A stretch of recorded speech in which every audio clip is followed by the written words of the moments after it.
Thermostat লাগানোর একবারে সহজ পদ্ধতি হয়েছে গিয়া এই যে থার্মোস্টার চেঞ্জ করছি, এখন দিছি। আপনি যদি এই যে এই সুইচ অফ অন করেন তাহলে এই যে সিরিজের আপনার বাতি জ্বলছে। এখন যখন বন্ধ অফ করবো তখন এই যে আপনার ফ্রিজের বাতি জ্বলছে।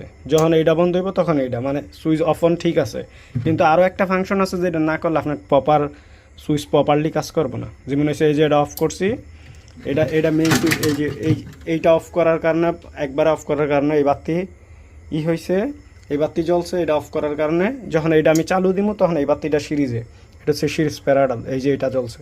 এখন এটা যদি অফ করে দেয় ফ্রিজের লাইন, তাহলে এই যে আপনার ফ্রিজের লাইটটা অফ হয়েছে। যখন ডাইরেক্টে যাইব তখন আবার চেঞ্জ হইব।